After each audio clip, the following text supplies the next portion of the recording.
All right, I have 7 o'clock, so I'm gonna go ahead and call to order this February 13, 2024 meeting of the Board of Commissioners of Town of White Lake. And to begin with, we'll open with an invocation. Dear Lord, we wish to thank you for giving us the opportunity to gather here this evening to discuss the business of our town. We would ask that you guide and direct us as we attempt to do your will and to do those things that are in the best interests of the citizens of this town. These things we ask in Christ's name. Amen. The first item on our next item is the Pledge of Allegiance. We will begin with that. I would ask Commissioner Evans if he would lead us in the pledge. I pledge allegiance to the flag of the United States of America and to the republic for which it stands, one nation, under God, indivisible, with liberty and justice for all.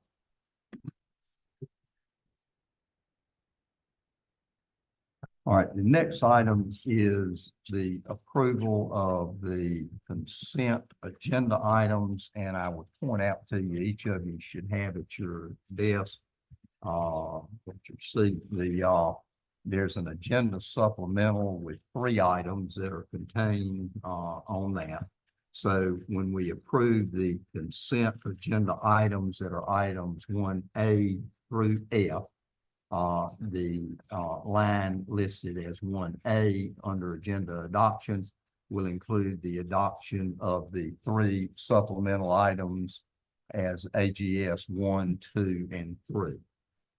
At this time, I would entertain a motion to approve the consent agenda items along with the supplemental. So moved. Motion second. Second. Any discussion? If not, all in favor indicate by saying aye. Aye. All opposed, like sign.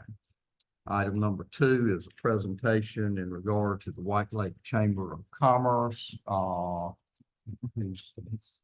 Denise, you here with us on? Thank you.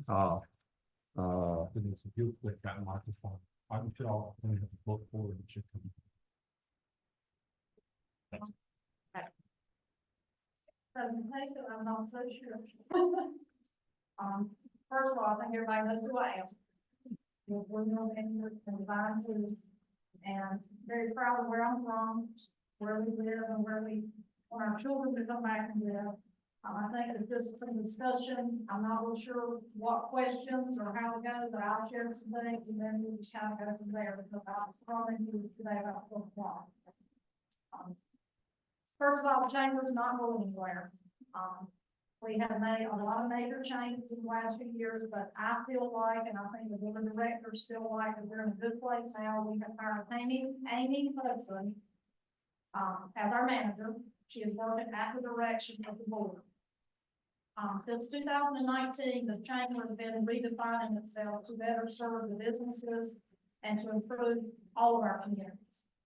And in 2021, a strategic plan for the years 2022 through 2024 was developed by an outside expert with the participation of Elizabeth Town, White Lake, and the entire county, representing different entities. The chamber mission is to speak for the business community, support economic growth and educational resources, and to enhance the quality of living by partnering with diverse organizations in and around William County. For the last 4 years, the town of Goldston has been funding the executive director position for the chamber through their director of communications and marketing. Neither the chamber nor any major partners have contributed to the salary and benefits of this position. And in 2023, in July, the town of Goldston announced a change to that position, letting the chamber and the partners know all entities were at the table during this discussion. And based on the current operational budget available, the chamber board decided to hire a part-time manager for 25 hours a week, not an executive director. All committee chairs agreed to implement the strategies outlined in the plan, and the manager would handle specific duties. We have 4 major committees on the board. It's the business marketing, tourism promotion, downtown development, and partnership with the town of Goldston, and the membership committee. There are chairs for each of those, and they report back to the board. the chamber recognized that its role was to promote events that brought people to our area and not to produce events. I feel like the chamber focuses on business development and networking, economic growth, collaborating, and leadership development. The chamber is our link for local businesses to some major planning efforts in our state, with the core program, Uplift, Visit NC, and more opportunities. We were able to promote our area as a four-season destination through our state magazine advertising, with participation from four of the major tourism properties: Camp Clearwater, Cape Fear Winery, Grand Regal, and Windmill Vineyard. So two of them were White Lake folks. The Town White Lake Area Chamber of Commerce is here for our members. We promote member businesses to encourage local support and business sustainability. We promote Elizabethtown, White Lake, and all of Lake County as a year-round tourism destination. We help develop strategies to recruit workers and residents to Lake County, because we want folks to live, work, and play here. We promote our members anytime we are asked about who in our area does specific things. Many of our members promote others as much as they promote themselves. None of us, I don't feel like, can do this thing by ourselves. We need White Lake needs the rest of the county. You know, we want people to come stay at the vineyard, but they're not gonna stay there and look at water and pine trees. They need something to do. So when White Lake offered nightlife, that was a great conversation piece for me, to give people a reason to come and stay on our property, because they got things to do at night now. We feel like the chamber provides networking by offering monthly meetings, ribbon cuttings, after-hours events, an annual banquet, and many others. The better each business does individually, the better it is for us all collectively. A Chamber of Commerce is an organization of business owners and entrepreneurs who promote the interests of their local business community. Chambers of Commerce provide access to valuable resources, discounts, and relationships that can help businesses save money and market their products. We feel like the chamber helps maybe someone that might not have an outlet to gain visibility in one way. They may gain that through promotions that the chamber might do. Member spotlights, promotions of our members may help them reach a wider audience that they wouldn't get just on their social media. This increased exposure can attract new customers, boost their brand reputation, and open doors for new business opportunities. That's kind of sums up what I feel the chamber is, and talking to different members of the board. I think there was some questions about the dues, so I was going to mention that in this, unless somebody has a specific question that they want to ask before I go into that part. The chamber dues have always had a basic business membership, and in 2024 that cost is $300. Over the past year, partnerships were introduced that included dues, specific event sponsorship, and other perks. This allowed the chamber to ensure that it would cover the budget for each event. Partnerships were intended to give businesses a chance to support the chamber at a higher level. With the decision not to produce events, the chamber had to restructure its partnership program. Silver, gold, and platinum partnerships now include a basic membership and additional support with a few perks. They no longer include sponsorship for events. For example, a gold membership in 2023 will say $5,000. It included, I think it was $2,550 in sponsorship fees of that. $1,275 of that went to the water festival, and then they could use the other $1,275 towards the fireworks or towards the Christmas events. They were able to add up to 3 additional businesses without extra membership fees. They received a double ad on the map that we do every other year.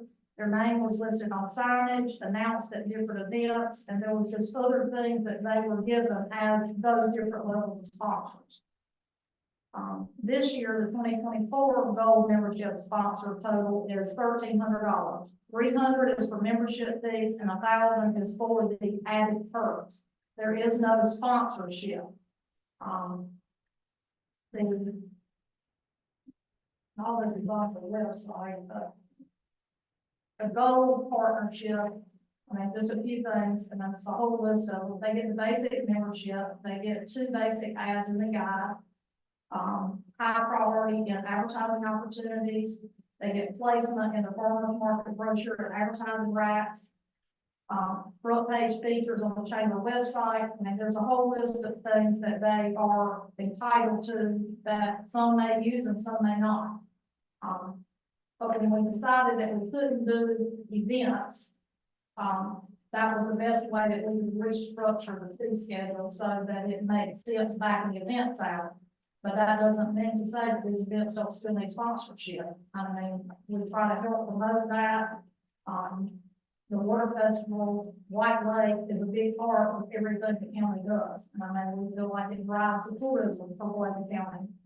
So I don't think answering the telephone and, all these questions, I did talk with Heather. I just want to know what kinds of questions get asked. She said, I'll be honest, the majority of the questions that come into the chamber is about, you know, what's going on at White Lake, where do you stay at White Lake? Those are the kinds of questions that she fielded through email and through telephone. And, I got any questions? I got a comment. Now, I applaud you for your volunteering and leading the chamber in this new direction. I can see where you might have a few rough seas ahead of you. I appreciate what Amy's already done. You include one of my businesses in a rotation for a breakfast, which is great. Not that I won't participate in it, at least it was offered. I feel as a business owner, as town representative and a taxpayer, I'm not getting my fair share from the county. Not your problem. But the taxes we pay, the money we contribute to the chamber, I hope we can one day have a full-time chamber person. There's been conversations, maybe we should hire our own person and do our own thing. I believe that's the worst thing can happen. I think we need a strong chamber. On the flip side of it, if I'm gonna spend my money, I gotta spend it what helps me. One example, we've got a lot of changes happening at White Lake this past year. We've had a lot of money, new money being reinvested. I don't see us getting a lot of the attention to get a kernel here or there. I see the bike paths and these things are great. They're wonderful. Helps the entire county. But like you touched on tourism, if you want for White Lake, if we don't keep that water cleared up, if we don't keep updating, we got folks buying motels upgrading. We got people buying campgrounds and upgrade. We spend a lot of money that tourists don't see, but for us to be competitive and offer a good product to tourism. So I hope you're just not riding our back, because I feel like White Lake supports a lot of businesses, and I've heard this mayor, we've always had a good relationship, White Lake, Elizabethtown, and I hope it doesn't split or go different directions, but those are things I'm hearing and some feelings I have. Anybody else got something to share, but I just appreciate what you're doing and I look forward to supporting you. Like I did this lady here when she first come on board, I probably more support of her than I was Dawn. So I wish you luck and hope we can grow together.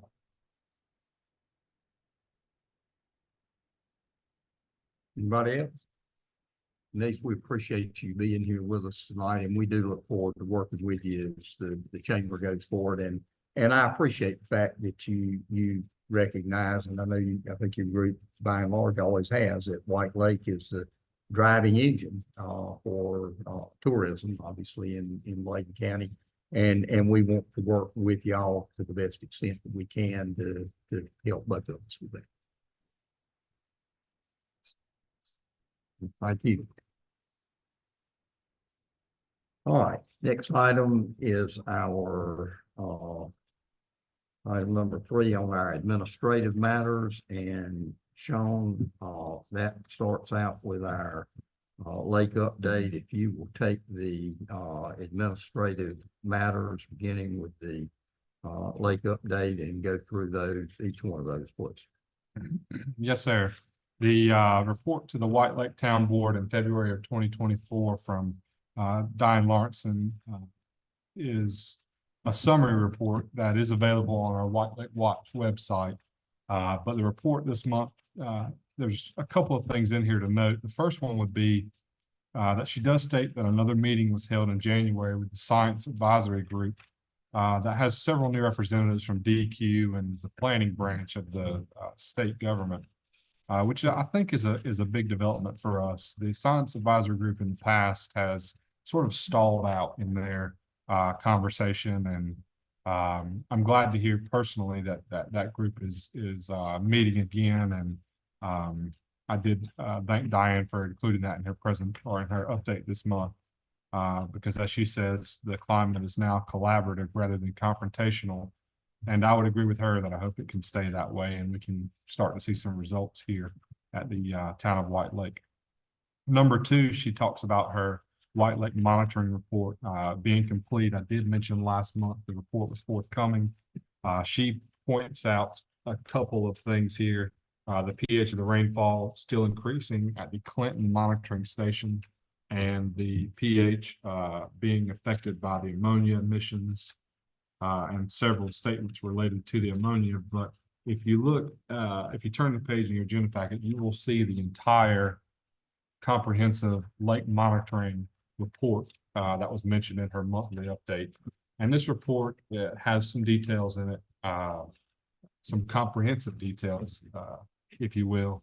It starts off with an introduction, does discuss results of lake levels throughout the year, data throughout the year, rainfall, pH continuing to increase, which she alluded to in her monthly report. The lake clarity levels, which was the lowest was recorded in July, the lake clarity level that is. She talks about the White Lake nutrient levels and how they show seasonal variability. She then goes on to discuss phytoplankton and how that relates to pH levels, which are recorded higher in the summer as a result of those phytoplankton levels.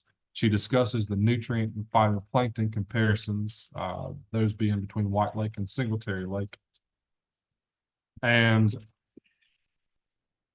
additionally, she discusses the benthic and the floating algal flocks that are found again in the lake in 2023.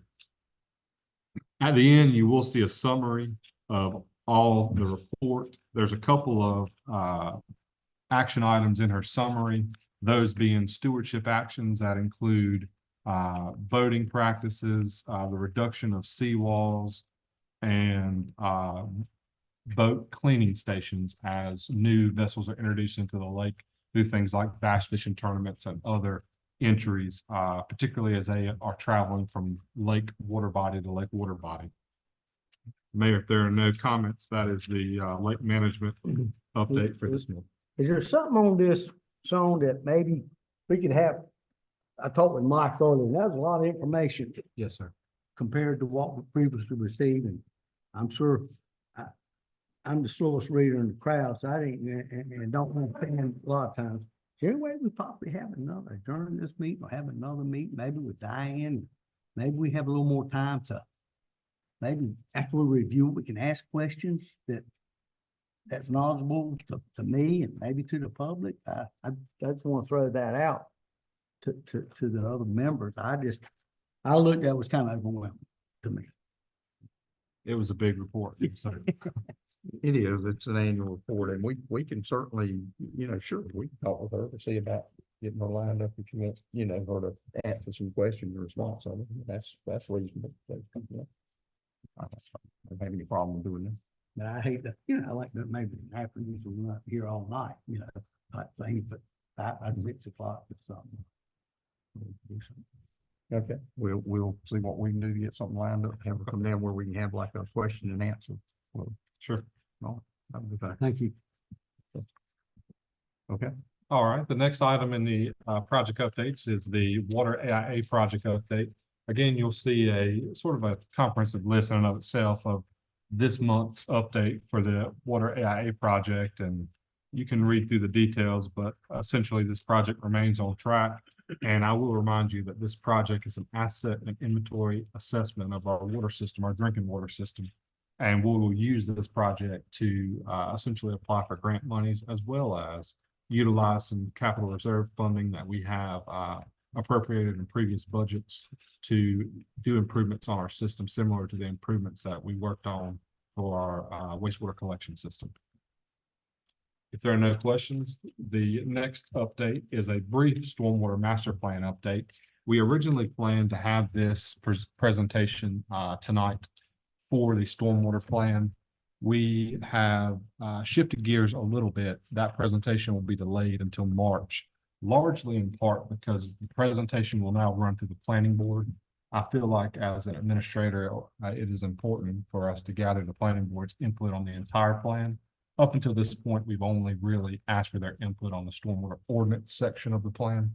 But I want to give them a chance to interact with the engineering firm and ask specific questions. So in doing so, we're going to delay the presentation by a month, and that presentation will now take place in March. And the stormwater engineer will be here to answer any questions in her presentation. So will they be here Thursday for the planning board meeting also? That will be a virtual presentation.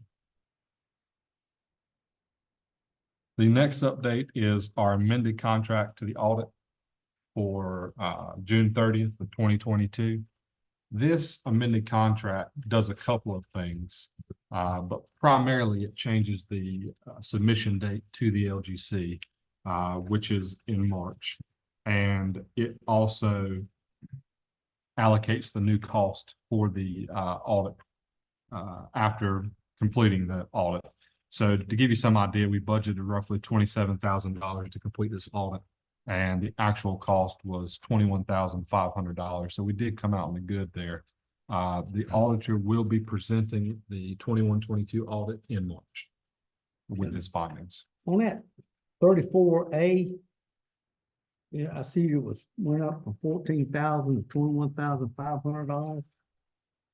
And the reason for that, it said unit didn't have bank reconciled audit period, did not have between the ledgers, the general, federal ledgers, and issue with staff turnover. Right. Original fee was 14, now it's 21,000. That's pretty big jump. We actually allocated our fees for the audit two separate ways. We originally allocated fees to complete a Yellow Book audit separate from our audit, which would have been the 14,000 plus the Yellow Book audit fees. We ended up combining those to satisfy LGC requirements, and also with the addition of new staff, such as our finance director, we were able to bring some of those tasks in-house, which resulted in that roughly that $6,000 savings in our audit.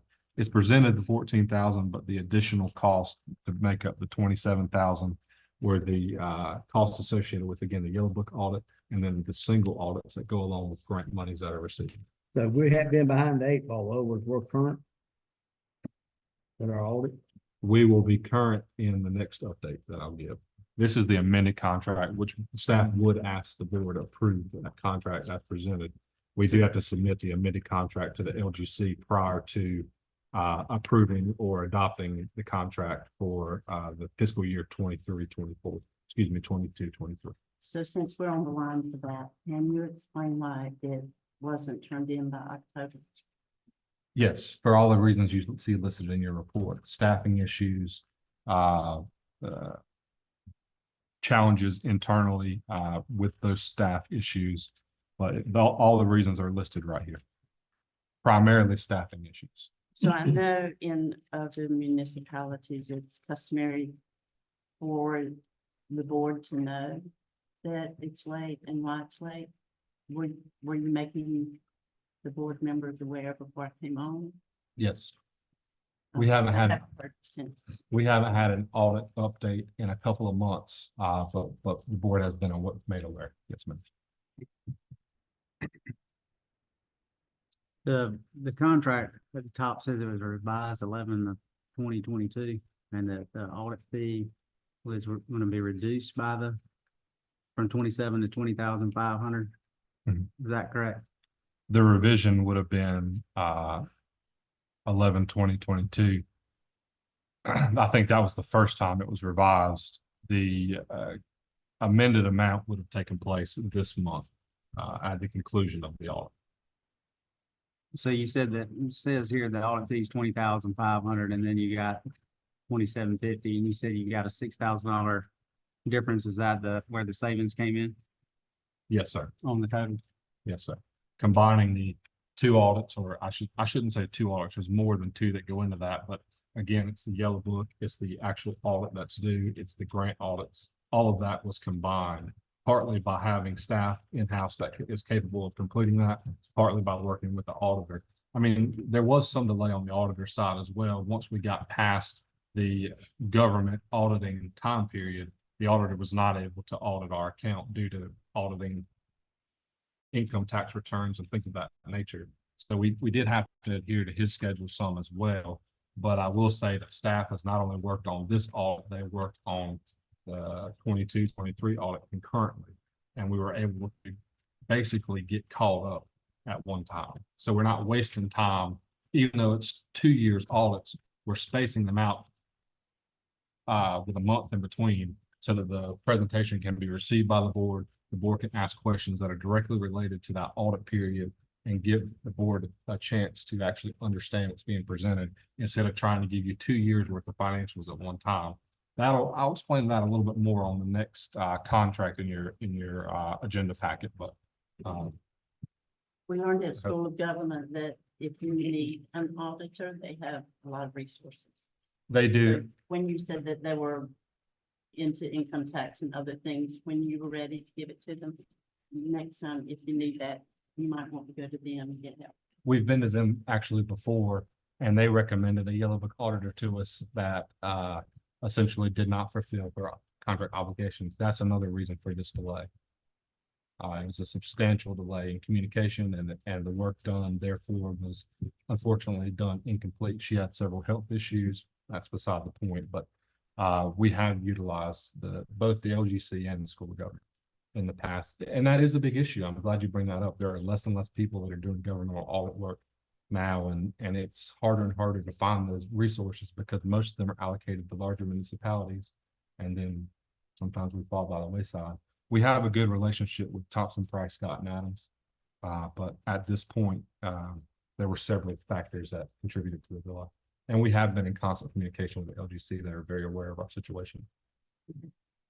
And we have the extra added benefit that we brought in Mary Jo Lennon, who is a CPA, and that is a substantial benefit also to us because we don't have to go outside for a yellow book audit. Correct. And will give us a substantial cost savings. $6,000 so far. Yes, that's correct.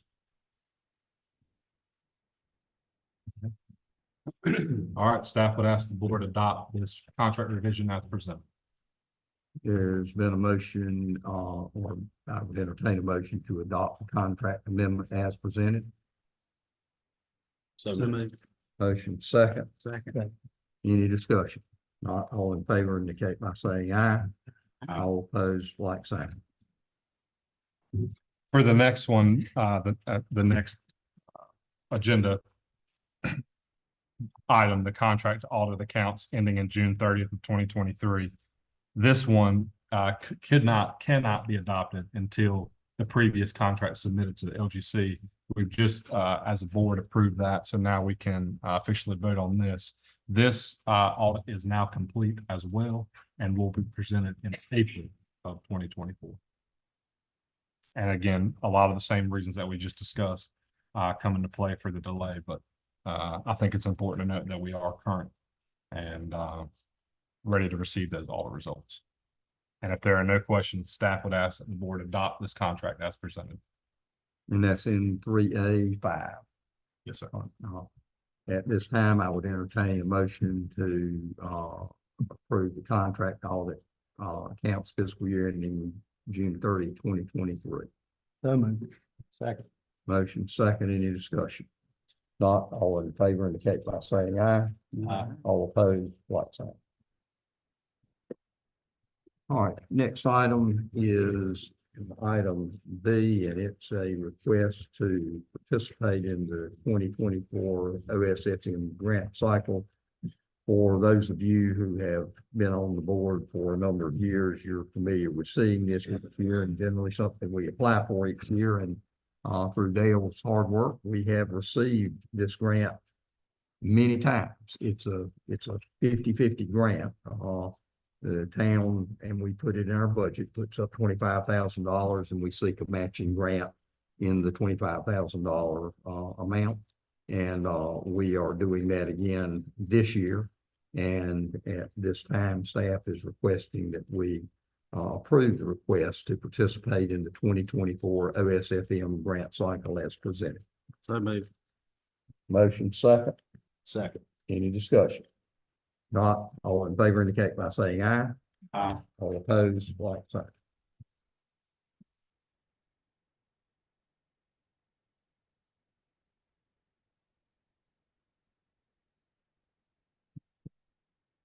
Nothing else on that, is there? No, so the resolution. All right.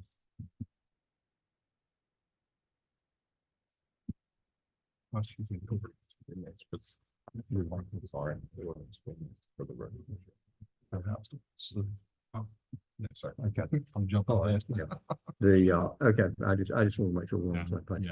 Yeah, Next, item C, Commissioner Hawley requested the creation of a group of some staff, elected officials, planning board members, and several citizens who can work on moving forward with the multi-use path. The multi-use path is something many citizens would like to see extended.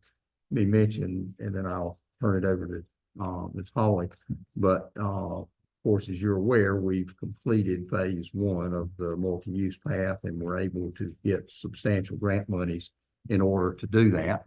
And we, of course, secured the right of way for that grant really without any cost to the town. And we are and have been for some time now working on phase 2 of that. We have the plans done, which anyone is welcome to take a look at, including board members or citizens. And we are proceeding with trying to do that. We do have the right of way for the next phase of the path that would extend down to about the White Lake Marina. And, you know, basically at this point, it's just a matter of finding the money, because you've got a cost of around, according to the information we've received in looking at what we're doing for grant applications, it's about a $1.1 million cost. And obviously that's a lot of money, and we continue to pursue that as diligently as we possibly can. That's all. I would like to put together a group of people, as you said, staff, elected, citizens, planning board. I think some of the planning board on it would be helpful too. But I understand that different roads are not centered, and so maybe one side of the road would be better than the other. Some places we really don't have a right of way, so we have to ask the property owners. I feel like it's a big task and a lot of people want it. So if we can form a group that can work on that, I think that would be good. Can I make a mention, Mr. Mayor? Yeah. Terry, I appreciate your enthusiasm and hard work, and I appreciate this lady over here, Hope, for her hard work in that multi-use path. This something just didn't come about the last 2 years. I think we've been on it quite a few years, multi-use. Putting the sidewalk in was a hurdle from Timber Lodge all the way around here to Goldston. And it's always been a problem with grant money. We didn't get it. We paid our own money. And hopefully now we got Sean on board. He can do a better job in that field, obtaining grant money. I think he still sees the challenges we've always had for all these years to overcome. I hope that you don't think that this board has been complacent on the multi-use path or the sidewalk. But if you can wave a wand and you can get it going, God bless you, I'm all for you. And I do think it would be great to get the planning board involved. But I just wanted to share a little bit with you that since I've been on this board since 1996, I think the mayor will confirm that we have beat this horse to death, trying to continue getting funds, getting easements, getting right of ways. And we have a lot of good folks here that gave us their property so we could do the sidewalk, and sometimes some we just had to pay. But this hadn't been going unchallenged. I just want to share that with you. So I'm all about you getting your committee, and I'm sure Hope, and I'm sure even Dawn in the past, there was a lot of folks, Brenda, have been really instrumental trying to get what little bit we've got accomplished. I just want to share that history there on that, Mr. Mayor. You had said something in what you sent to the town also about getting a right of way on the opposite side of the highway. Did I Well, understand that? one of the big hurdles right now with phase two is the cost for the bridge that has to go over the wetlands that belongs to the Yeah. cousins. But I've been told that 701 is not centered. And the marine business, that side of the road, has more room for a path Well, than. it may, I don't know whether it's center or not, but I think one thing you have to think about there, if you keep in mind, if you want to do something on that, is of course, obviously US 701 is a federal aid highway, and I don't think you're going to get permission to cross a major federal aid highway with a walking and biking path. It would be extremely unlikely that would happen. And quite frankly, I wouldn't be wanting to push to do that with having a bunch of kids out there, walking on the path, riding their bicycles and all. I don't want them out there crossing Highway 701. So I just ask you to keep that in mind when you look at it. I just think it would be very dangerous for people to do that. I think it would be more dangerous than riding your bike on, visit now, 16, 20-inch piece that's on the side of the road connected where the tires are going. No, I think it's less dangerous to keep it on the lake side of 701 and extend the path like we've got it. That's the reason we put the path there, so we wouldn't have to be out on the highway. And I think that I would think it would be very difficult and also unwise to try to cross Highway 701 to extend the path. That to me just would be a very dangerous thing for people using the path, and I doubt very seriously we'd ever get any approval. Well, there's a lot going on right now with trails in North Carolina. With the Year of the Trail last year, the NC Trails Coalition, Mountain to Sea Trail that wraps us, East Coast Greenway that wraps us. I just think that this is a good time for us to work on it. $25 million given by the state legislature for trails this year. And I know y'all like to say that we don't qualify, but I think for some of these, I've seen the people that do qualify and we could. So I feel like if we reach out to people other than us and try to figure it out, we'll know if crossing 701 would be a bad idea, or if getting property owners to give us property to put path on. But I don't think any of us are knowledgeable enough to make the call as we sit up here. I certainly would say I'll do everything I can to help, and we'll continue to assist in any way I can, both from the grant writing process or just general connections or relationships with people at the state or in any of the state agencies. I would say that the funding is a little misleading, unfortunately, because of there's two reasons for that. A lot of the money is appropriated directly from legislature, which we don't get for one reason or another. Which may be a good opportunity for citizen involvement to petition our legislator here in Bladen County to seek some of those appropriations. But the second one is, and what I would caution the public, and generally do caution the public, is the cap that's associated with the programs. For instance, the money that was allocated in the grant portions of the state trail program this year had a cap of $500,000, which is our budget's above that. Next year, there may be an opportunity if the cap increases, but I just wanted to mention those things as we talk about this. But again, I mean, if I can help in any way, whether it's showing you plans or maybe even bringing the engineer down to discuss some plans, I'm more than happy to facilitate that. Thanks. Well, thing I point out is before you get down too far, you might want to call Drew Cox because there is a long-term plan to do a roundabout on 701. So switching over, you know, Okay. by get to the Scotchman area, you really want the path on that side of the road. But that could be 2032, who knows? But Okay. Is he at DOT? DOT, yeah, Yeah, he's the engineer.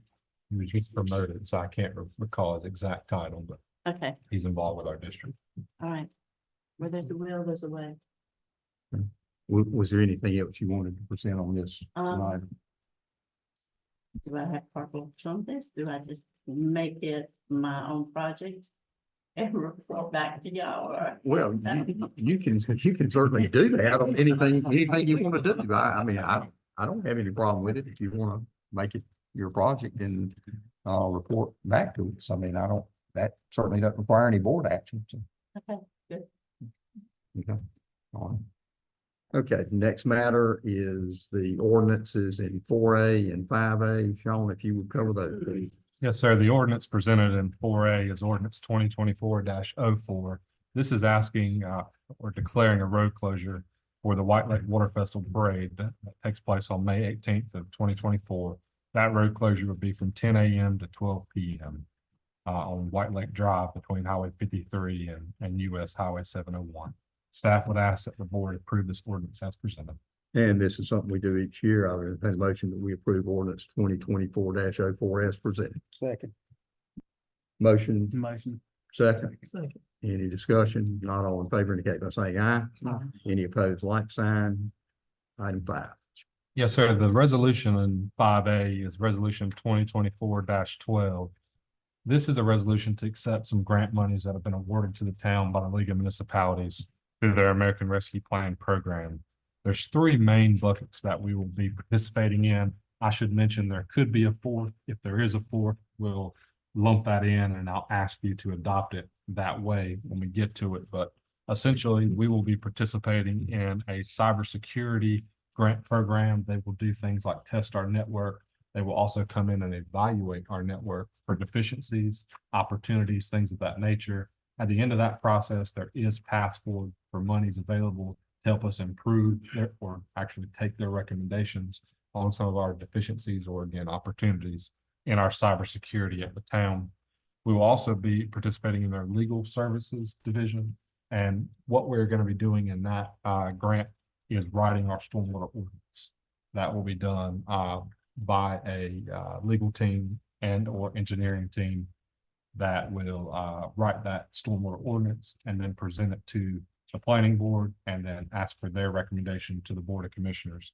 So be looking for that in the future. We will also be participating through grant money in their grant writing program. And that grant writing program, one of the main tasks that we have discussed is our multi-use path.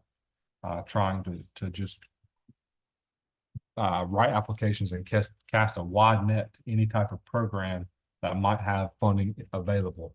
We've also asked for grant writing services associated with upgrading our wastewater collection system. We've asked for grant writing associated with our stormwater system through our stormwater plan that will be presented next month, as well as our streetscape plan. So we've got several different grant writing opportunities under this grant to provide the grant writing fees as part of the grant itself.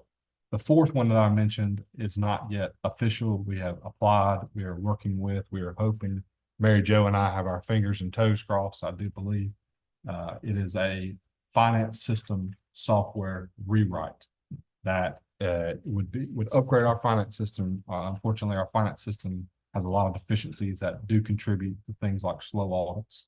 Also, they make day-to-day operations a hassle. And our system is antiquated and outdated at best. But this grant would afford us the opportunity to essentially create a new finance system. And in that creation, the grant would also cover the cost, any costs associated therein of switching from one finance system to the other.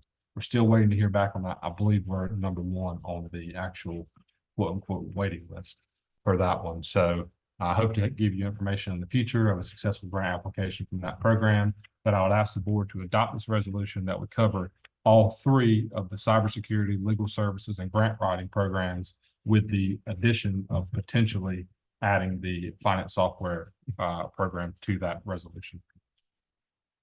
All right, we have that as presented in item 5A. I would entertain a motion to approve as presented.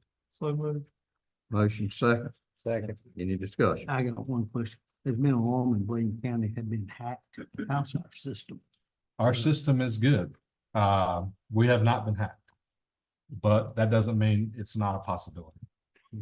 We have made, over the past 3 budget cycles that I've been here, we've made considerable improvements in our IT department.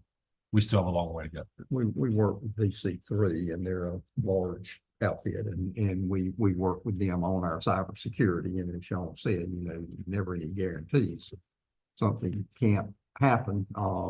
Chinese decide to target us, but it's but I think we're in pretty good shape on it. That's good, because they've had a mess. But we're like, it's the type of thing, you just have to kind of stay ahead of the curve. I mean, it's changing all the time and you just can't be complacent with what you've got.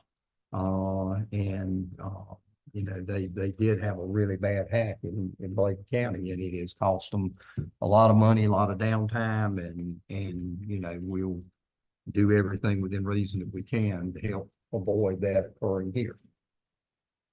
That's part of our comprehensive insurance package that we receive as being a member of the league. So essentially with the League of Municipalities, we share those costs with other members. I can get you an exact number on that and follow up with you. It is part of the league, though. Yes, sir. Yes. In fact, the league actually has a strike team that I believe took part in the Bladen County recovery efforts. All right, next. You want, we need to call it. Oh, we didn't call it. Yeah, second. We don't let me, I told that. Okay, resolution number 2024-12. Was there a motion and second on that? I would think so. Any discussion? If not, all in favor indicate by saying aye. Aye. All opposed, like sign. All right, the next item is your agenda supplemental, and that's agenda supplementals 1, 2, and 3. First are just administrative matters. First is the North Carolina Rural Fire District Fireman's Relief Fund trustee. We're asking that you consider appointing Thomas Gilliard and Wiley Altree to serve as Fireman's Relief Fund trustees, and those are recommended by the fire department board. So moved. Motion second. Second. Any discussion? Not all in favor indicate by saying aye. All opposed, like sign. And Sean, item number 2, the American Rescue Plan Act proposed reallocation of funds. Yes, sir. This is a amended document from our original allocation request that took place as part of the budget process for fiscal year 23-24. You'll see that some of the items, in fact, most of this list is the original items that were requested. However, I would like to commend our staff. Our department heads and our staff have done a phenomenal job of getting the best bang for our buck and really negotiating on prices. So we've come in significantly under budget on that first reallocation of funds to the tune of around $35,000. So you'll see some additions here to our original allocation of the American Rescue Plan funds. I would just remind the board that these are one-time only purchases. They can't be used for recurring costs or any type of year-over-year expense.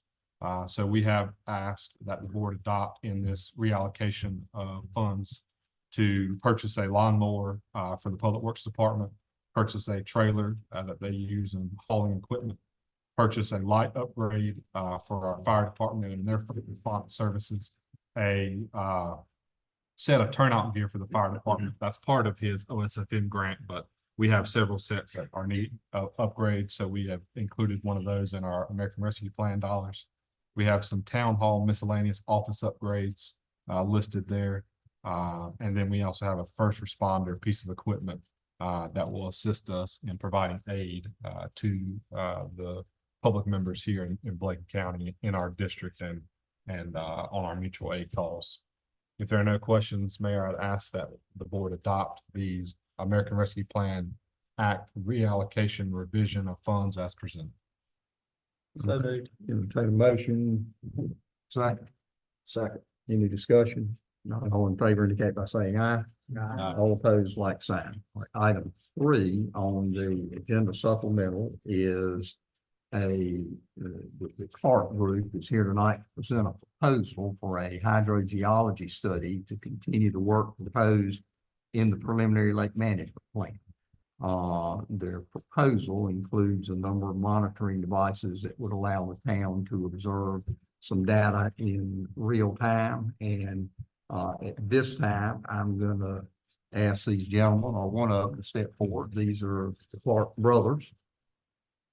No, the other Clark brothers. And hadn't thought about that until we went to step up. But if you'll introduce yourself, and I'm going to give you the floor for a little bit so you can make the presentation. Thank you. Mr. Clark, I'm just gonna check the microphone. We're only as good as our equipment. All right, thank you. Good evening, Mr. Mayor, Commissioners, and Mr. Administrator. You don't know me, I'm going to introduce myself. My name is Paul Clark. Our company is Clark, known as the Clark Group. I'm a professional geologist. The Clark Group is actually a larger name for Clark Environmental Services, PC, which is a professional corporation engaged in the practice of geology and hydrogeology. We've been in business since 1991, and this is Steve Clark, behind here. My brother, also a professional geologist. Don't tell me how that happened, but it did. We actually Steve and I started at different places of employment as geologists. I was working at a consulting firm in 1985. Now I work in North Carolina, Georgia, and Florida at that time. And Steve worked for North Carolina Department of Natural Resources and Community Development, if you remember when they were all combined, in the late 1980s. And then he came to work from their side with us. Our office today is based out of Wilmington, yet we practice across the entire South and Southeast U.S. I'm personally licensed in 7 states, and although our current practice is generally more limited than it used to be, and we're North Carolina, South Carolina, Tennessee, Virginia, but we're still mostly Southeast North Carolina. We are a corporation who does scientific work for pay, and that's hard to say. It is the nature of it. But we've conducted thousands of studies at sites where hydrogeology represents the crux of solution bidding. These studies include chemically contaminated properties of petrochemicals, Superfund sites, wastewater affected sites, hydraulic trespass situations, stormwater control and treatment, MPDS projects, and too many other types of studies to even name here. I can't even remember them all. That's so many. But it's of a special interest that we were involved just several years ago on a multi-million-dollar rehabilitation of the site, which was causing a big problem in Lake Watery in South Carolina. It wasn't exactly like this lake, but it was something that was as large, or actually larger in terms of the scope. Our firm also has been granted a patent for a novel and effective in situ remediation system by the U.S. Patent and Trademark Office. We would have been practicing that invention for many years, and it's indeed we continue to use it. And what it does is it displaces and aerates groundwater in convection cells underground, so you don't have to pump it out and treat it. So it's a very effective for anything that needs to be oxygenated, and it's and without having to bring the water to the surface. So a little bit about ourselves. Our father side of the family is from Burgos. I was actually born there. Our great uncle was the pastor of the Burgos Presbyterian Church for many decades.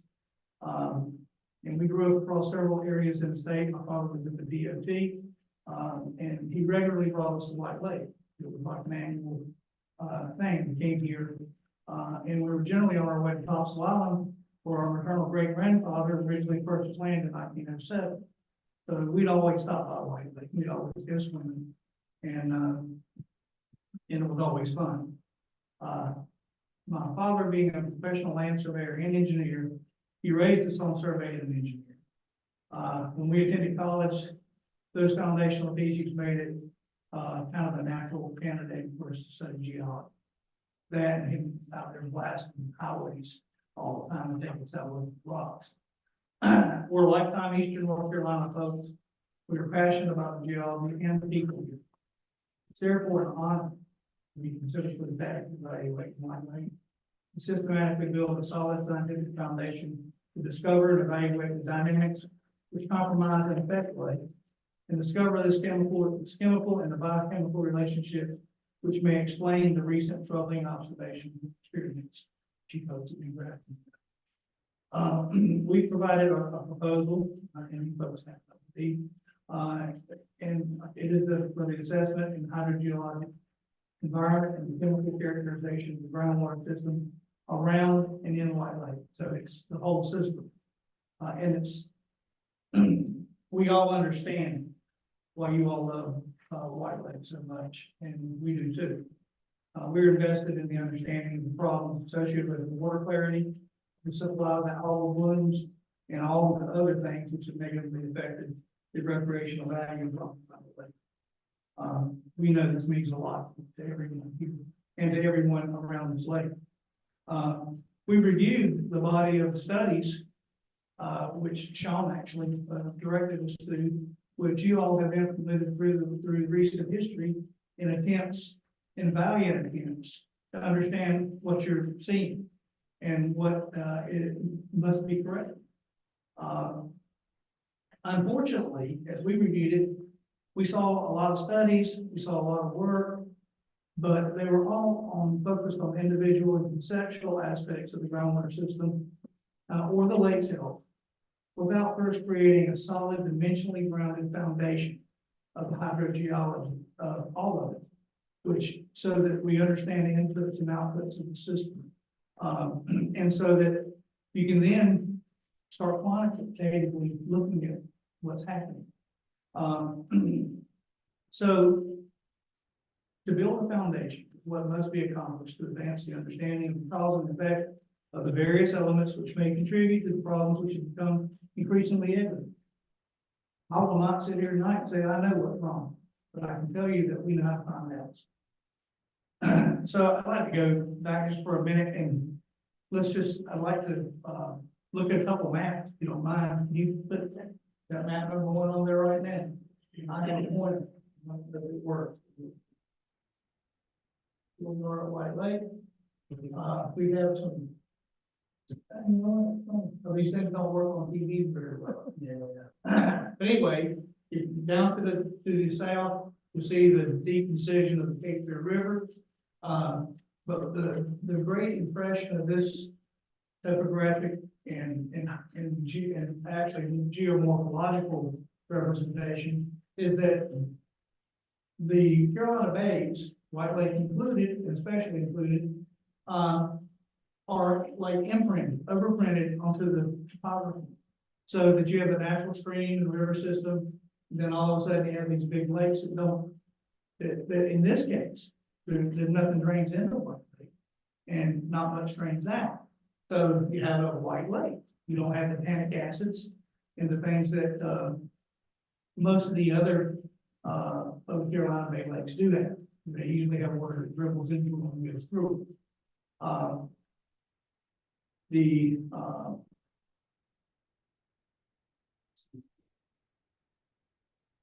The fact that the bays seem to be superimposed on regular topography is exactly where people have conceived the fascinating yet still unproven theories that some sort of meteor caused these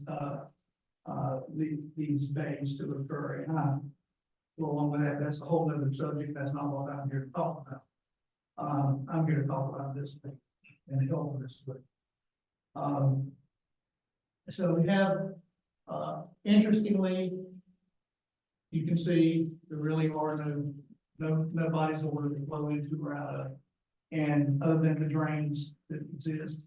And we are very interested in the connections, the other connections that exist under the ground, which is really where we do all our work. Since the stream development's antecedent and independent of the lake itself, where there's no significant inflow of volcanic acid containing coastal drain plain drainage into White Lake. And it's exactly why it's remained remarkably clear and very much like, in my memory, like a natural swimming pool, 1,000-acre swimming pool. That's the way I see it, and I think all of you have seen that since they first discovered it. I've got an 80-year-old friend who I was talking to the other day, and he was originally from Jacksonville, and he fished White Lake regularly in the 1960s. And he told me, and this was kind of funny to me, that it's true. He said, you really had to have a long cast because the fish could see you. And it was, and so when the fish can see you, you better be casting a long way away. I remember myself being chin deep in water at Goldston Spear, counting my toes, 1, 2, 3, 10, and each of us doing that. And so that's where we were. You would put up map number 2 down.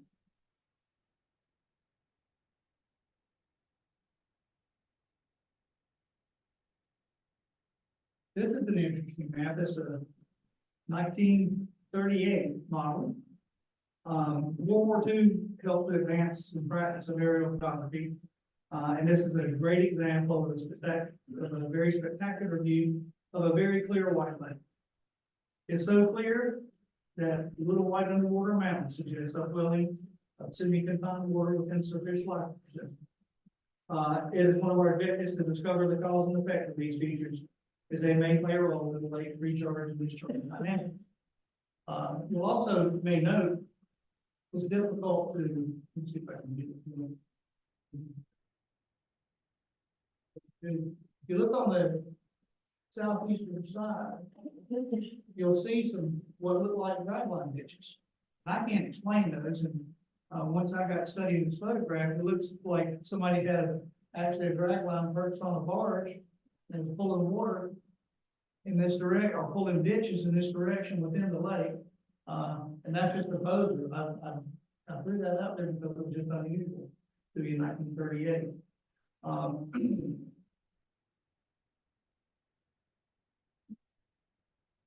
With that photo fresh in your mind, how about changing please to map number 3? 1938.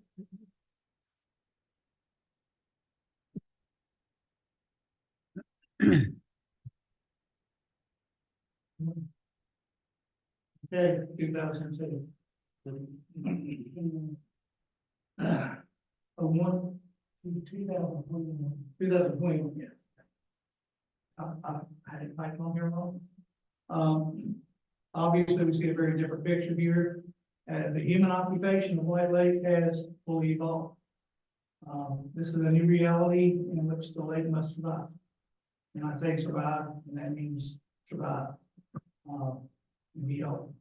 This all creates a complex, it creates a very complex system, which requires this hydrogeological foundation I'm talking about. A monitoring system and a chemical analysis program to find out what is going on. This is not a simple thing. It's not a simple model, and we've done a lot of them, and they're all complicated. And this one's going to be too, but it's going to be interesting, and it's going to yield answers. And I don't know how many answers. I'm not going to sit and tell you how much we can answer because I don't know yet. I know that we can do the science. Many of the considerations that you can see in today's White Lake include things like sanitary sewer, stormwater. We've got lawn care going on around the lake. We've got farming activities adjacent to the lake, uphill from the lake. And we've got natural changes, the wet ammonium plume that we keep hearing about. That's the EPA posts on their website. And and maybe some other unknown things yet in the environment that we don't know about. But we're casting a big net so we can find out what's important and what's not. So the components of our proposed study include generally, one, create and conduct exercises and logistics, facilitate well location, obtain property access and avoidance of subsurface utilities, locate, characterize ditches, creeks, and other drainage features which may partially penetrate the shallow superficial aquifer and affect water. All right, number two, drill and log the entire thickness of the superficial aquifer to the Black Creek confinement unit. That's about 45 feet now. And that's all a sand unit, but within that sand unit, it can be different. It can be different layers and different characteristics. There's something talked about hard sand. I don't like that language, but I call it the semi-confinement unit. But it's there are heterogeneities that need to be mapped out and need to be understood, and then I think will help us to understand a lot more about what's going on. So we would go in 4 different locations, kind of square across the lake, and drill that complete section and log it continuously, so we know exactly what sediments and what things that are similar and dissimilar.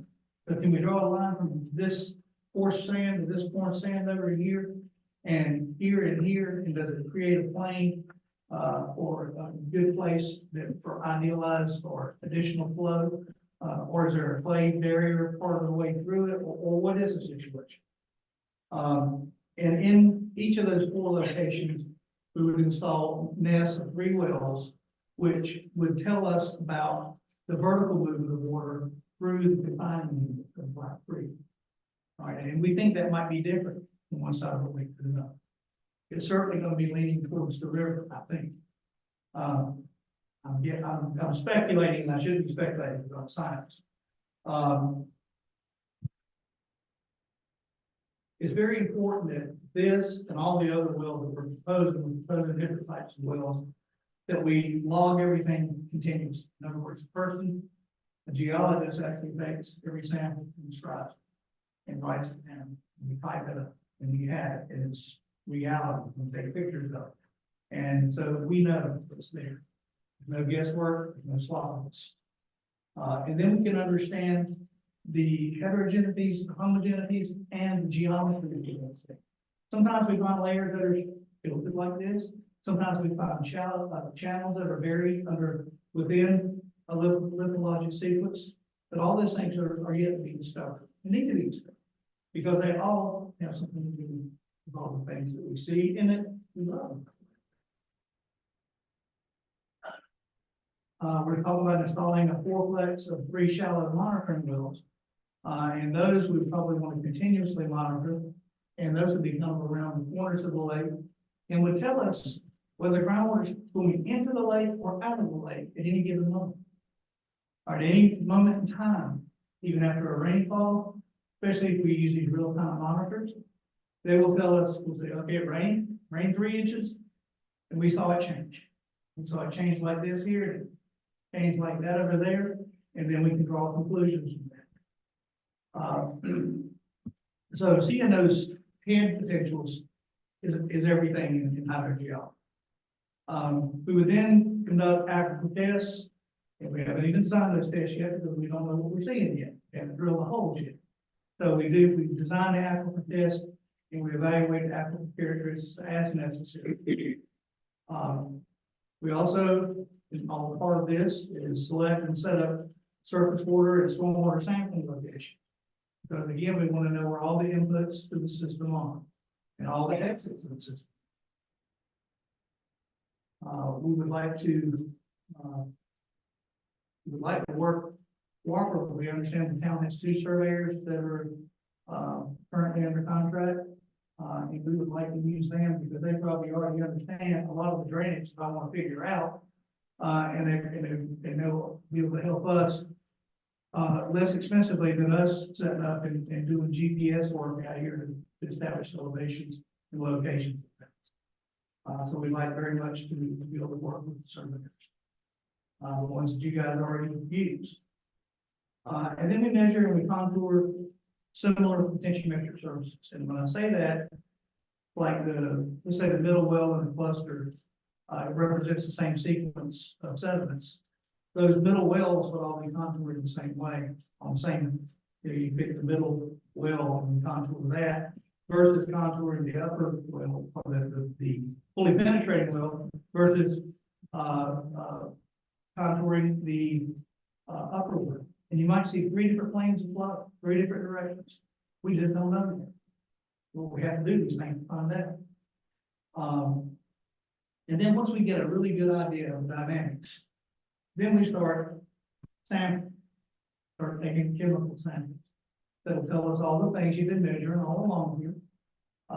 And they're not tremendously expensive analysis, but they're indicative analysis that will give that we'll be able to measure and be able to identify what may have caused something that have shown up.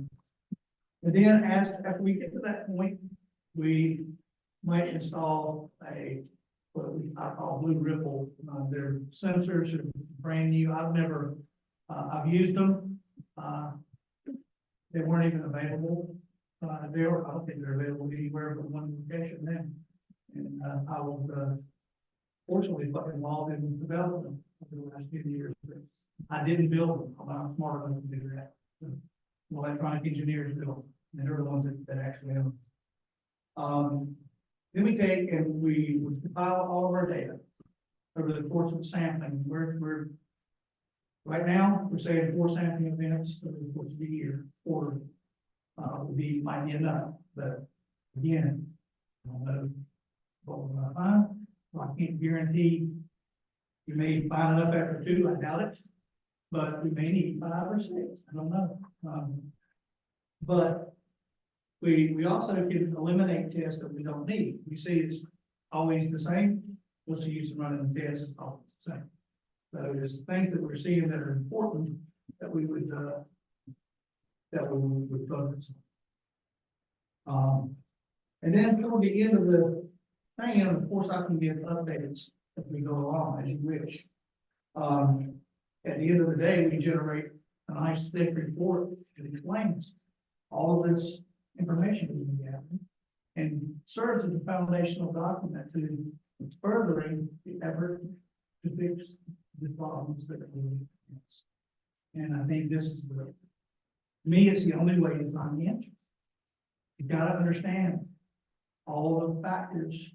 I mean, like the light comes on in your car, you don't know what it is, the mechanic's gotta chase it down. I mean, or something happens to your body, you go to a doctor, they send you to a specialist. I mean, we're doctors. And we haven't seen the patient. And we've got to get in it, and we've got to feel it, see it, measure it, and then we can understand it. We can write it down. We can explain it. We have turned out over the years to be decent writers.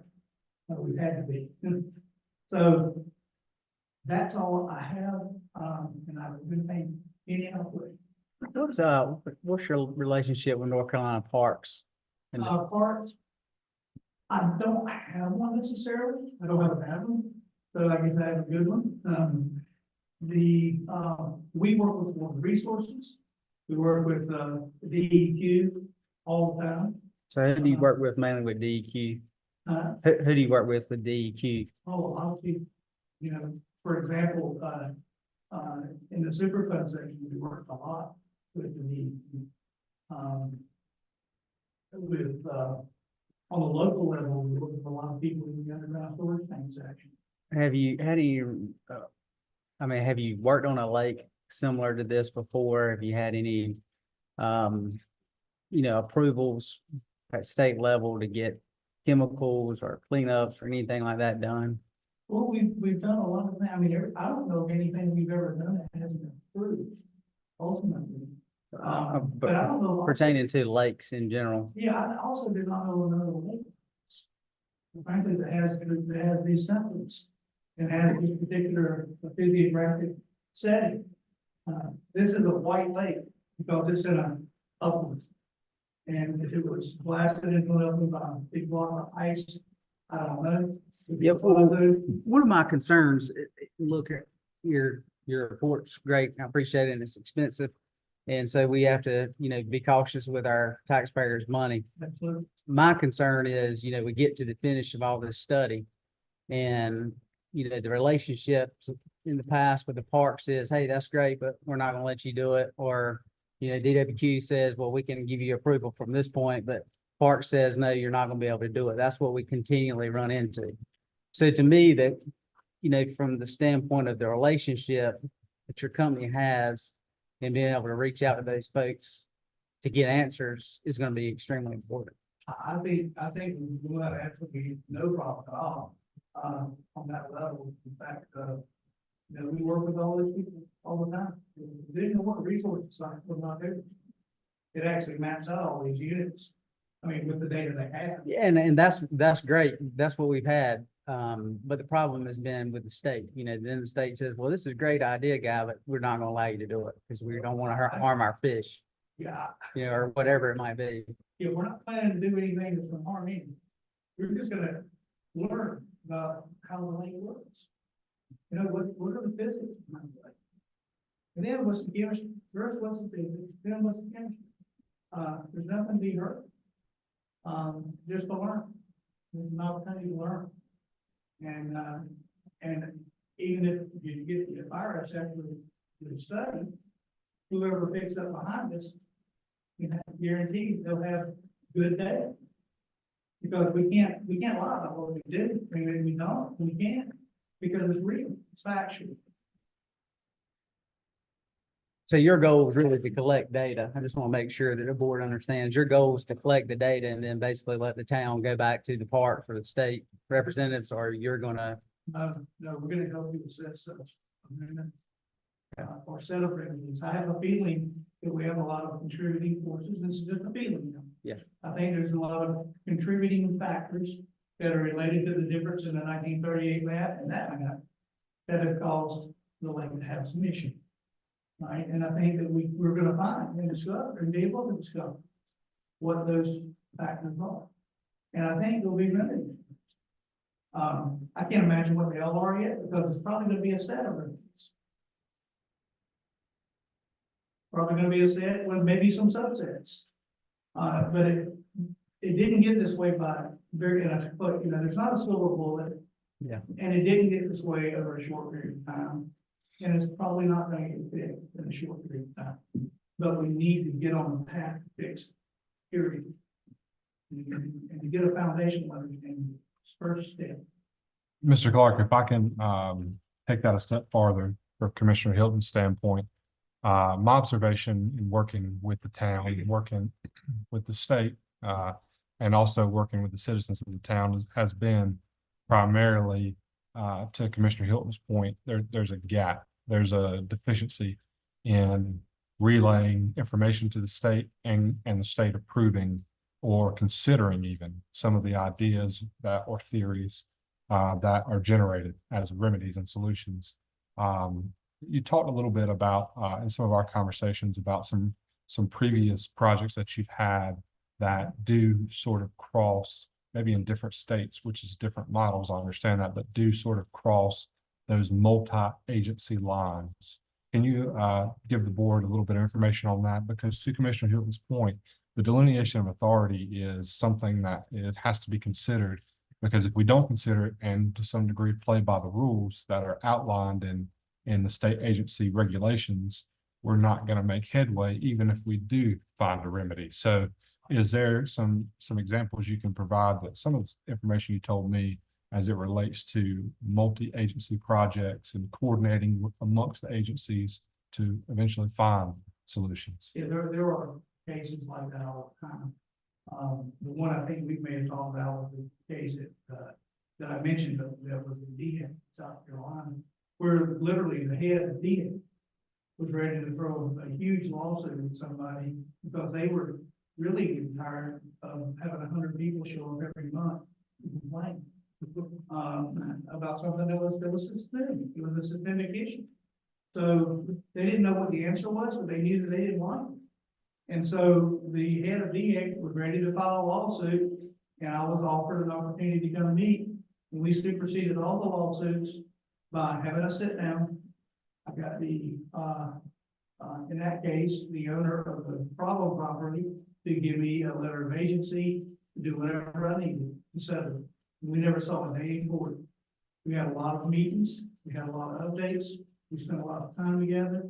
And I would submit to you that if necessary, and I think maybe it is appropriate in this case, that we can submit our written proposal, the words of it, to the Parks and Rec, and let them see, because I don't think you're gonna find anybody that works in hydrogeology in North Carolina will disagree with our methods. I mean, these are right out of the handbooks. These are right out of Ralph East's mouth. Ralph East was one of the best hydrogeologists that ever lived, and he was in North Carolina. And, oh man, and, he was doing pump tests in the 1940s for the U.S. Geological Survey. And he taught at NC State, and we were fortunate enough to be, he was our mentor. And so he brought to me, knowledge that even though I knew all about hydrogeology, I had no idea what I was talking about when I talked to him. He showed me a lot of shortcuts and a lot of things that, I mean, don't even turn your computer on, you plot it graphic. You know, these are things that still stick with. But he teaches the people that run the state board programs. So he doesn't teach me more than that a couple years ago, or several years ago, but he did teach. He taught the state employees who need to be in the water resource position. So there's nothing that I'm proposing that's going to be foreign to any agency who understands hydrogeology. Mr. Clark, can I ask a follow-up question too, from the standpoint in your proposal at the bottom? I guess it's an administrative question, but I think it ties into my previous question. You talk about incurred cost and getting permission prior to. Is your group prepared to, let's say hypothetically, in the study, we do realize a remedy or several remedies that could have positive effects on the clarity and quality of the lake. Is your group prepared or capable of subcontracting with a specialist, whether it's a mechanical specialist or some type of treatment specialist, whatever that treatment may be, to continue to absorb that work and therefore incorporating it into the plan as we present it to state agencies and work with those state agencies? We are, we're all about fixing. And fixing it, if we discover, I hope we discover before we get done, exactly what things need to be done. But we'll be right back before you going, okay, that we know enough now, we need to do this, and that'll make a difference. So, yeah, we're all about that. That's what we do. We're here to help solve. We're here just to stand on this. This is hard enough work, and it's very hard work, actually. With the sampling, the logging, all the pump tests, it's all very physical work. I know I'm tired of it, but I'm tired from it. I'm not tired of it, but it's fascinating because once you get answers that are meaningful and they actually make a difference, that's when you know you've done something. And so that's why I enjoy, I'm passionate about what I do, and so is Steve, so is Art.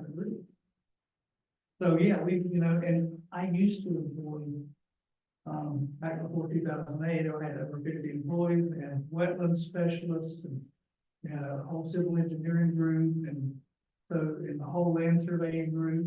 So I had a bunch of people like that I've worked with that worked for me over the years.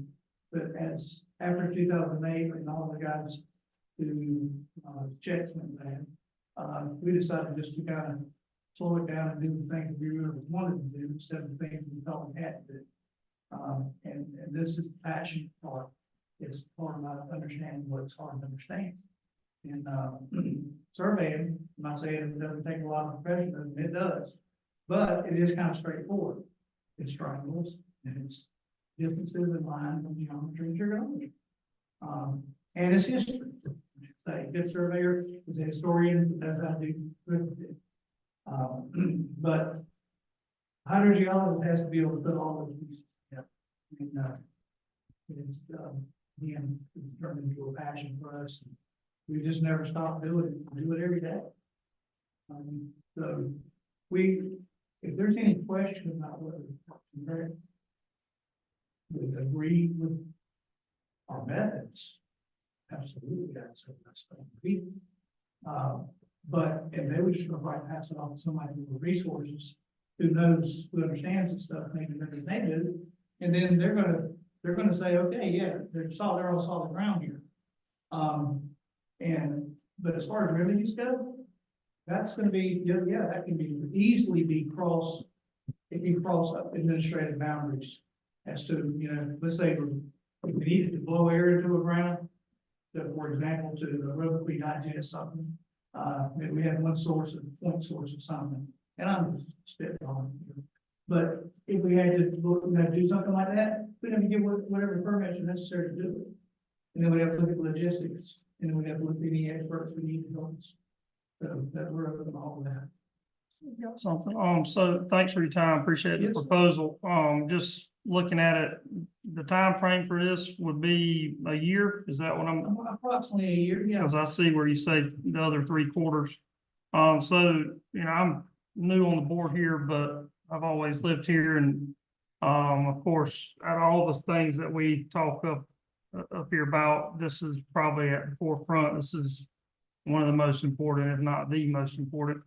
And Mayor Womble here, the rest of the commissioners, I've always come to meetings, been active, and it seems like it's just more of the same, like, really 2013, best that I recall, is when we started seeing this clarity issue.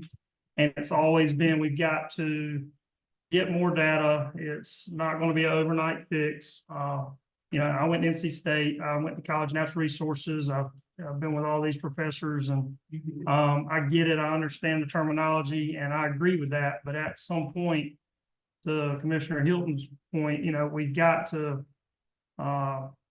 make a roadmap to actually draw some conclusions and put in some practices that'll fix this. So, I'm hopeful that at some point, when we do get this data, that we can definitively say, okay, here, and I agree it's going to be multiple issues, but it's just like we've got to get this data and be able to implement these changes. And I agree with you. I think there's a lot up underneath the lake that has not been touched yet. And really for a lot of the old timers and people that live here, the groundwater, the pH of the water, all that stuff sticks with us. So I agree with Commissioner Hilton that seeing that plan put into place, and if we can do it in a very timely manner, because here we are 11 years now of, Mayor Womble up here, we're getting the data, we're looking at Dr. Larson's reports, but yet we're just sitting here spinning, so. Watching it happen still. Right, so I guess that's what I really want to make sure that it's a year time frame, and then we could start looking at remedies seriously. Yeah, and I picked a year because it represents an entire season, set of seasons. So we get to see it, spring, summer, fall, and winter. If that makes a difference. In terms of rainfall, I don't know what else it may mean to us. Because we got evaporative transpiration shuts down during the winter time, so that means all the leaves on the trees go dormant. And so you need all those trees out there are natural pumps. And they're pumping water out of the ground sometimes 20 or 30 gallons a day. And so they themselves are users of water. And so that's why I picked 1 year so that we can see one whole set of seasons. But if we see a remedy, right up, hey, if we make a discovery, wow, look, there's a wow moment here, and that's the minute we're going to be bringing it to your attention and say, let's do this, let's implement this because we know it needs to be implemented. And then we'll move on with other things that we may need to say, but yeah, that's what we're all about, fixing it. But I wouldn't say concern, but the board members are elected by the town constituents. And so when we look at spending this kind of money, it's a town venture, but it's a state lake. So, it's always, for me, has been the solution. We can determine all the factors that are causing it. And I think a lot of us all in this room would agree on a lot of the factors. But outside of the solution, or we get to a solution of what you think might work, whether it's treatments or whatever it might be. How comfortable are you that you can go to Division of Water Quality and to the parks and convince them that this is a positive and good approach. Because in the eyes of the 6.2 to 6.3 pH level, you know, it's not satisfactory to the citizens, but to the state, it is. You know, and so that continues to be our issue a lot of the time is, hey, we want it 5, 4, they want it 6 or 7, or they say it's. And they deem it as safe. And they deem it as safe, Yeah. and so that's my overall concern, is that has been the factor year after year after year with the departments, is, hey, there's, you know, we're happy with the activity and the life of the lake. So part of that is you know, you come up with all this data that we all pretty common what's going on. And you prove, hey, this is our problem, but then they say, well, we don't need to drop the lake, 4 or 5 pH, so it's gonna be crystal clear again. No, I'm not gonna, there's never be a situation where we'll bring one board to the gun. pH is one factor, but there's gotta be some corollary factors that are also, part of the overall equation, so we gotta bring to their attention what's really wrong. And it may be, it's like I say, I think it's unfortunately, a combination of things that have worked together to become the devil here. And so we got to sort those out, and then absolutely, you're right, you're absolutely right. We can't just go say, look, we need to do this, and I'm against dumping stuff in the lake, frankly, just a moment, because we're not solving a problem. Yeah, I agree. We're just addressing the symptom. And that's, that, to me, that's not us doing, spending your money wisely. Right. I think it's to spend your money wisely, we need to understand why. Why the lake's getting used. And I have a feeling that we're all gonna be a little surprised that the water flowing into that lake and healed and things. I can't say that for sure yet. I've got to prove it. And I've got to measure it, I've got to show it. But I think there are other things going on that haven't been really talked about. And they haven't been measured. And I think that if we measure this, we have a whole cadre of different ways we analyze. And that will goes all the way from DO to temperature to people call it form, there's lots and lots of things. And so when you put a couple of them together, sometimes they give you a different result on something else. So we have to take all of that apart. And when it comes to state government, in my experience, they usually will come up with a solution to a problem that they're hearing complaints about. They're usually happy to come. And I have a great professional relationship with all the people that work for government because I respect them. That's what you have to do. You have to give them respect and they give you respect in return. But I don't, and there's occasion where the bureaucracy that all of us hurt. It hurts the progress, but it's not like we're going to come and say, look, we need to do an add-on agreement. Because that's not solving the problem, we just address it. So I think we need to get off to a good start to solve the problem. That is with understanding the system. And frankly, I don't think we understand the system. I know we don't. I know. And I read those papers over and over and over again. And I say it's not criticizing anybody's work, but no one's yet put it all together. One uniform model. And then, what does this do to the system? What is that over there? What does that have? What relation does this have? That place over there? And, what drains that are coming in and drains that are going out? We've been riding around over here and, Steve and I've been trying to figure out which way my ditch is flowing. And I've been there doing that 3 times now. I can see water in the ditch, but I can't tell which way it's flowing. So I know how to figure it out. So it's a surveyor's level, but still, it's fascinating to me because I can't tell if the water's coming into the lake or leaving the lake. Was it rained like crazy last year? It rained where I was, not what county. So I figured, I'm thinking maybe some water's coming out of the lake, but that's not turning on any matter. So maybe it's something we need to fail. So there's a lot of infrastructure in around. And you know, whenever we dig trenches, put lights in, no matter whether we did it in the sixties or any time later, every time you do that, you increase permeability relative to the natural sediment. So you've got what we call preferential pathways. A lot of times in our business, we've been dealing with contaminants that might like to explode and cause vapor problems and things like that. We had many times we dealt with sewage, had a whole town and that we had to evacuate the entire downtown because every building in it was about ready to explode, full of gasoline vapor.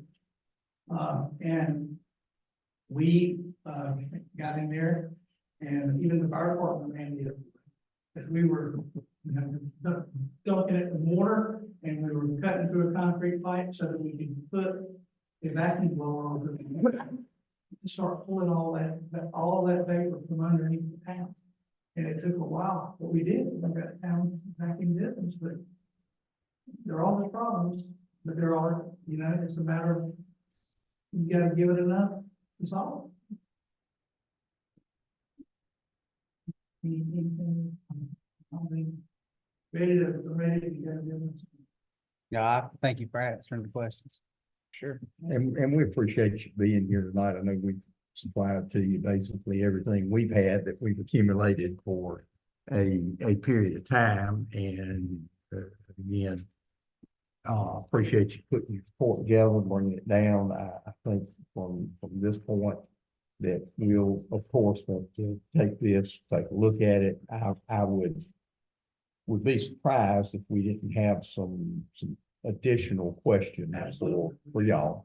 And I would encourage the board, because I know, you know, you're seeing this for the first time, to take a close look at this. And I would say, as far as being effective with it and getting our any information that we need, if you'll kind of use Sean as a conduit on that and any questions that you've got, so you're not really replicating things.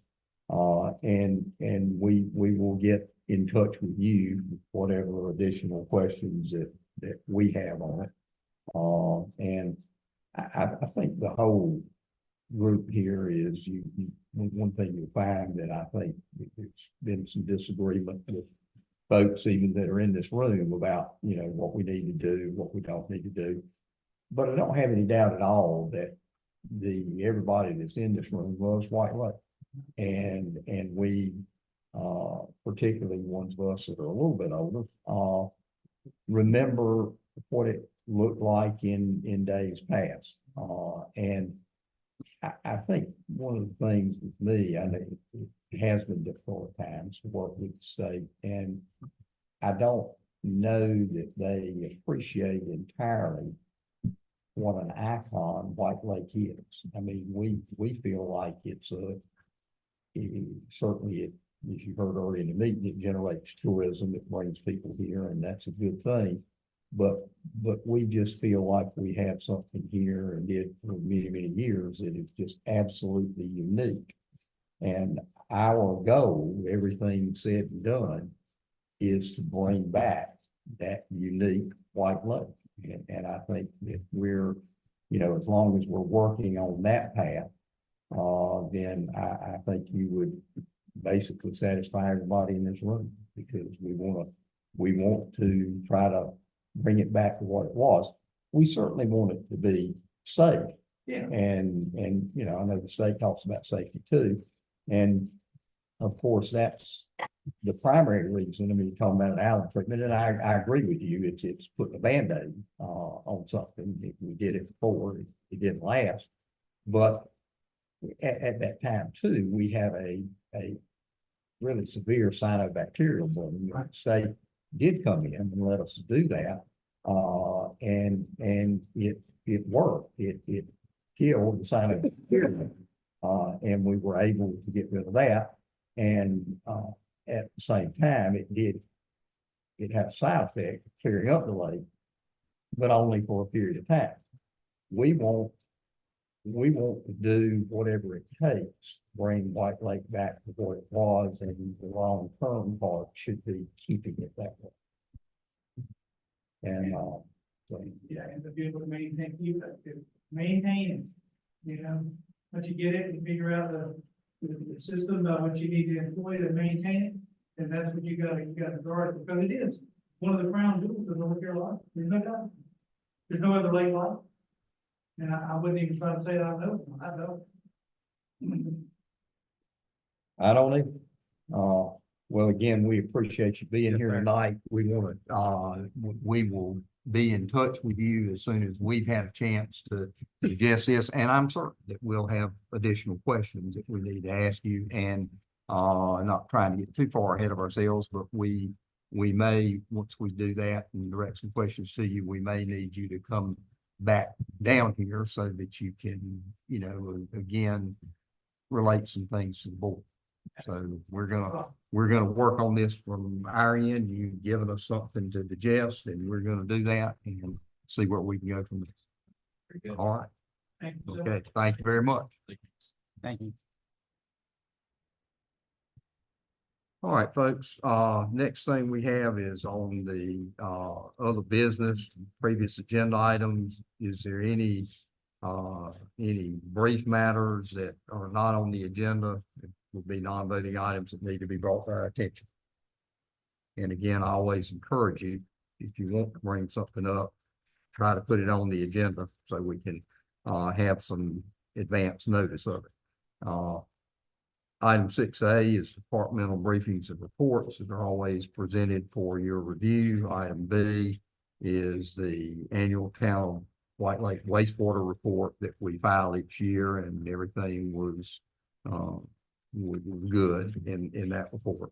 Wanted to point out, we've got Trail Festival weekend is February 16th through 19th. You may have received some information on that from the Mountain to Sea Trail folks. We have some information here at the lake if you'd like to get some additional, and we're trying to get the word out on that. So that concludes what is in our agenda. We have an open forum tonight that is 3 minutes per citizen. If anyone would like to speak, you need to come forward, state your name so we can have that for the record, and you have 3 minutes to speak.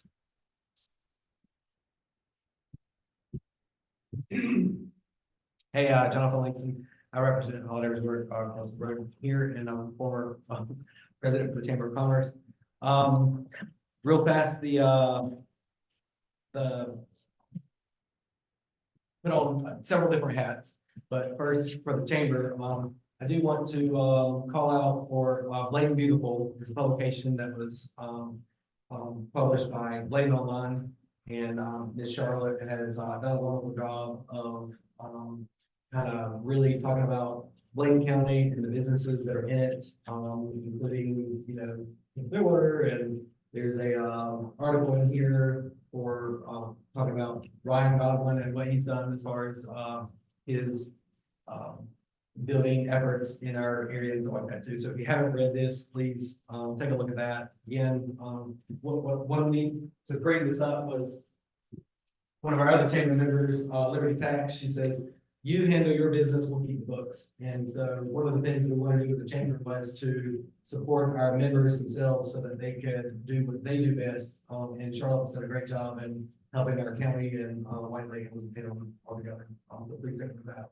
I want to make a comment on the multi-use path. I know that one of the things that they had put into the grant was the woodwork to get across the wetlands area and stuff like that. And at the time, of course, you know, the price of wood went sky high. So I don't know if there's a reevaluation in the price of wood. It's come back down again. Just keep that in mind. That's one of the things to talk about in the grant, and whether the grant would be able to be done since it was over wetlands. I think there was an issue with how our money was come together for that.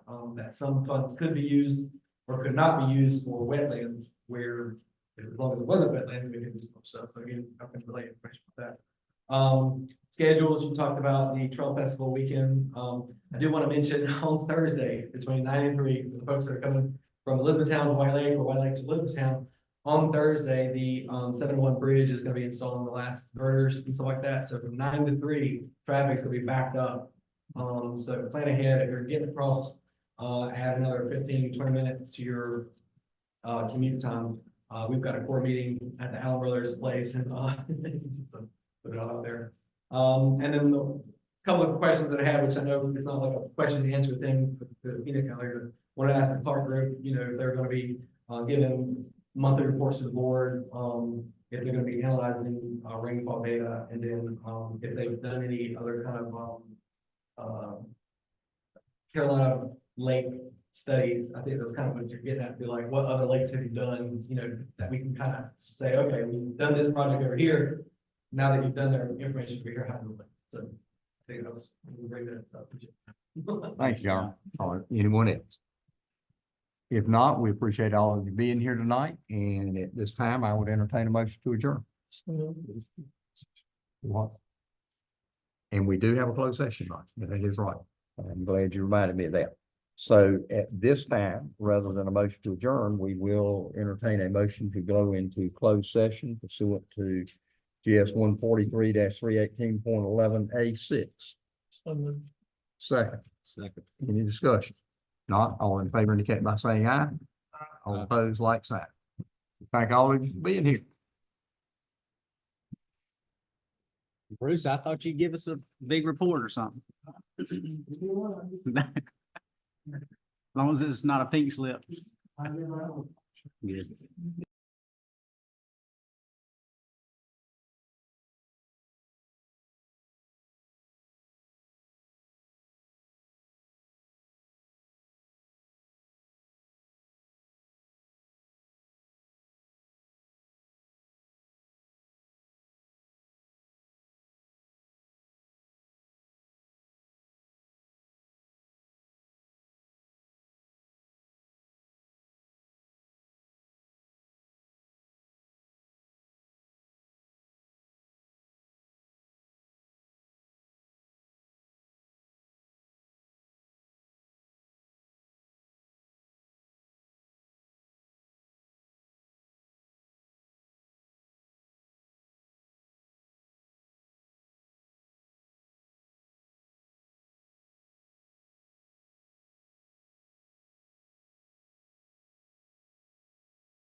Mike's back on, Pat, door.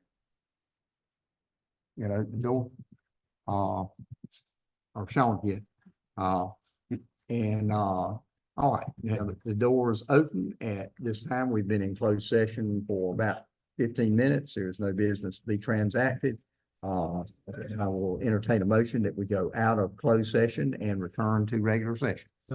Second. Motion second, all in favor? Any opposed? There being no further business to transact, I would entertain a motion to adjourn. Adjourn. So moved. Second, Second. all in favor? Unanimous.